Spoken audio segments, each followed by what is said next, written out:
Stand by CG, stand by 21. Take CG. Roll 21, stand by Brad. Q. A wanted man under arrest after deputies searched the woods of Madison County, and 2 local schools are locked down. Roll 22, Q Kelly. Plus, this home destroyed by fire, and investigators say it was no accident. Take still store. Now, from West Tennessee's News Channel, this is 7 Eyewitness News at 6. Stand by. Q. We began with breaking news this evening. We've been following all afternoon. The search is now over for a wanted man out of Lexington. For more than 2 hours, Madison County deputies searched the woods for Dustin Smith. The burglary suspect, accused of stripping down inside women's homes, was captured just a short while ago. WBBJ 7 Eyewitness News reporter Natalie Potts is just back from the scene.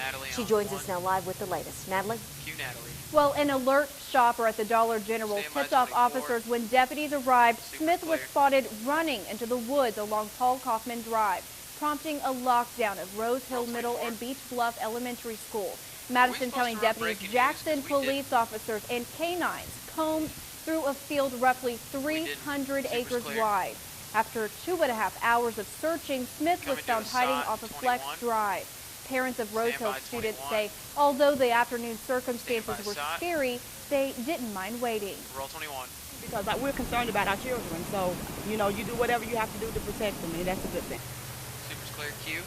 Students at Rose Hill were kept inside the school until just before 5 this afternoon. District leaders say Beach Bluff students were able to leave at their normal time.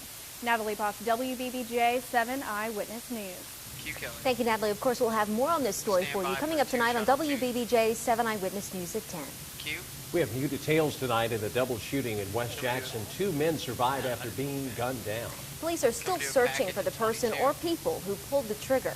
WBBJ 7 Eyewitness News reporter Joe Sullivan has the story from an eyewitness's point of view. Roll 22. Bradley Gadlin says he was sitting on his bench in his front yard off of Honey Bear Drive when he heard 4 or 5 shots. And moments later, Gadlin says he watched 2 people climb over his fence and run off. They look like kids to me, you know, they look like kids. I didn't know if they was kids or adults. So all I know is just kind of frightened me. According to police, 2 men parked a car at the entrance to the Wedgwood Apartments on Old Hickory Boulevard, got out of the car and approached a group of people standing outside. Police say 1 or both men shot into the group of people, hitting 2. And say a pair of cars were also hit. According to Jackson police, after being shot, the 2 men ran here to the corner of Hollywood and Old Hickory. One had been shot in the elbow, the other had been shot in the leg. Both men were taken to the hospital with non-life-threatening injuries. Beverly Belmont lives near where the shooting took place, but says she is not scared. I got the whole armor of God on, so I'm not afraid because God told me no weapon formed against me shall prosper. Neighbors say something has to be done to curb crime in this area.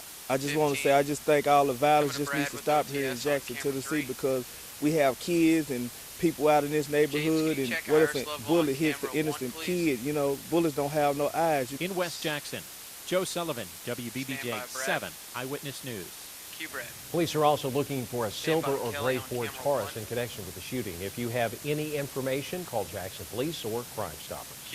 A late-night armed robbery has Jackson police looking for 2 gunmen. Officers say Stephon Hodges is one of them.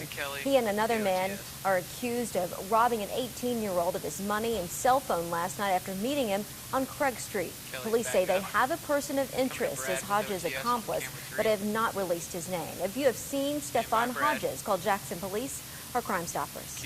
2 teens accused of shooting at a man after trying to rob him yesterday morning were in court this afternoon. The 16 and the 17-year-old face charges of attempted aggravated robbery and aggravated assault.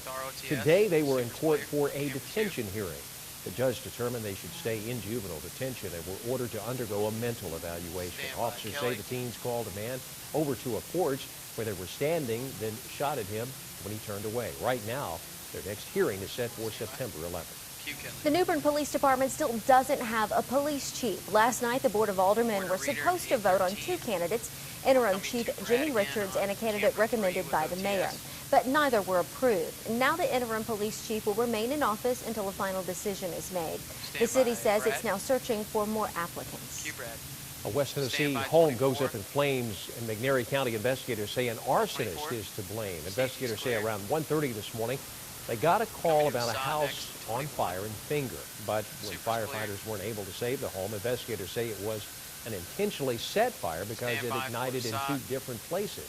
Homeowners say they're stunned and can't imagine why an arsonist would target them. Roll 21. Tell me why you did me like this. That's all I would want. I'd be happy. I believe I might could go on. Stand by, I have no reason to go now. Q. The owners did have insurance on the home, but aren't sure where they'll go from here. If you have any information in this case, call the McNary County Sheriff's Department. Want to track crime happening in your neighborhood? Well, the Jackson Police Department is once again putting crime data on the website crimereports.com. The department is now updating the site daily with the latest reports. The page had been down since June as the department updated its computer system. By entering an address on the site, you can see what crimes have been reported in your area and keep track of sex offenders who live nearby. The site also offers a free smartphone app. Take Silstor. Stand by, miners on 3. Thank you, James. Q. Good Wednesday evening, West Tennessee. I'm meteorologist Tom Miners taking our first look at the forecast. Of course, going back to our Doppler radar. Just a few isolated showers now, really dwindling in Hardeman County. The rest of the Mid-South saw most of the activity in northern parts of Mississippi and southeastern portions of West Tennessee. So just around the Bolivar area, a few scattered showers just along U.S. Highway 64 remain, but not for very much longer. We are going to be seeing them dissipate after sunset tonight. We're back in the 90s, though, as far as our temperatures are concerned, and we will continue to see that chance for a few scattered storms to end the work week. So we'll talk about that and our mostly dry weekend ahead in our full look at the forecast in a few minutes. Brad and Kelly, back to you. Thank you, Tom. Well, this year's Tennessee high school graduates have fallen short of national results when it comes to being ready for college, especially in the subjects of math and science. Overall, 18% of the class of 2013 in Tennessee achieved college readiness on their ACT test in English, reading, math, and science. The national average was 26%. In math alone, only 29% of Tennessee high school graduates met college readiness marks, compared to 44% throughout the U.S. In science, 27% of Tennessee students scored college ready. The national average was 36%. Well, as you may know, the cost of college is rising, and very quickly, too. A new study says families are getting better at saving for it, too. But is it enough? Zane Asher has the story. A record number of families are stocking away money for college. A new Fidelity study says that 69% of families with children under 18 are saving for when junior goes off to university. That's up from 58% in 2007. Families are saving more because they expect financial aid and loans to only cover a portion of the cost. So more parents are turning to 529 saving plans, which allow people to put away money for education tax-free. But despite the extra effort to save, it's still not enough. Fidelity says that families have set aside an average of $5,000, and the problem is tuition at public universities has been rising for nearly 4 straight decades. The average public 4-year school costs nearly $9,000 a year, and that doesn't count room and board. The average private 4-year university costs $29,000 a year, and because of that, most parents worry that their kids may have to compromise quality for cost. Some options that many are considering are living at home, taking online classes, or even trying to graduate early. I'm Zane Asher in New York. Well, the University of Tennessee Chattanooga believes it has a solution to its dormitory overcrowding issue, a state building that sits near the campus. The UTC chancellor says the university hopes to get the 7-story office building, demolish it, and build a 600-student residence hall. The state plans to move workers to another location. The university currently has a couple hundred students living at the Chattanooga Choo Choo Hotel because the dorms are full.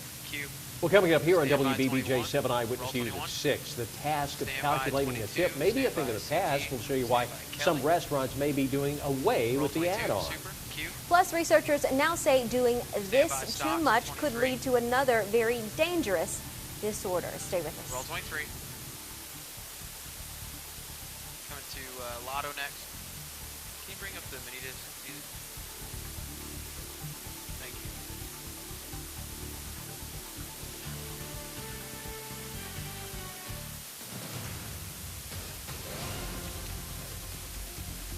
Did you hear about the story they're talking about on CBS? These 3 kids were bored in Oklahoma, so they just drove around and just found somebody and shot them and killed them. Yeah. Stand by for the break. Roll the brake.